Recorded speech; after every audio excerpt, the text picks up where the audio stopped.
Now to a developing story. Buffalo Bills fans gathered outside Highmark Stadium in New York today to pray for the recovery of injured player Damar Hamlin. Hamlin remains in critical condition after he collapsed on the field during last night's game with the Cincinnati Bengals. The safety is currently in the ICU at a Cincinnati hospital and is set to remain there tonight.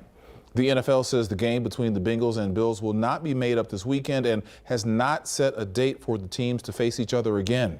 The Bills are scheduled to play the Patriots this Sunday. KPRC2's Bill Spencer joining us now. And Bill, you've been covering athletes in serious heart conditions for more than a decade now.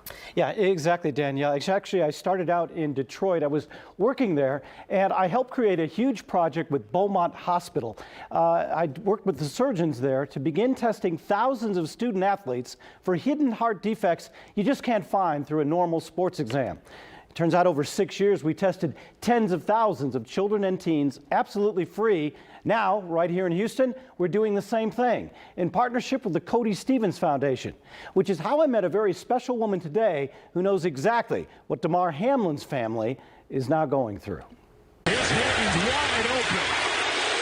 A horrifying moment on Monday Night Football. Buffalo Bills safety Damar Hamlin making an open field tackle and then collapsing on the field from cardiac arrest.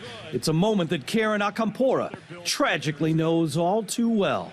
While playing in a high school lacrosse game in 2000, her 14-year-old son Lewis took a shot to the chest as he was trying to block the ball and died right there on the field from an injury called commotio cordis. He was the goalie for the team. He took a routine shot early in the second quarter. In this particular instance, he used his chest. The ball fell in front of Lewis. He took a few steps and he collapsed. In that moment, Karen says she just can't describe the feeling of seeing her strong, healthy, athletic son, her baby, lying motionless on the field. He was actually in cardiac arrest at that time. He was in ventricular fibrillation, as I explained, and he was dying on the field. At this point, there is no official word as to whether Damar Hamlin may have suffered the same injury as Karen's son.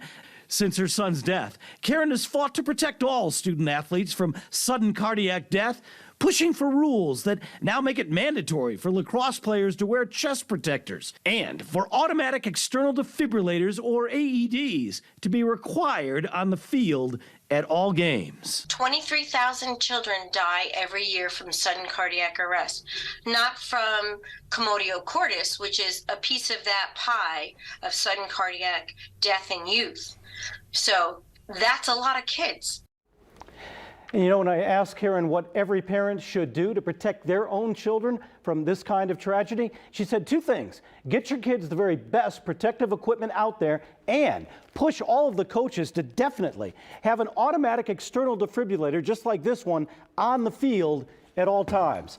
As for our project with the Cody Stevens Foundation, our next free teen heart screen will take place this March in the Spring Conroe area.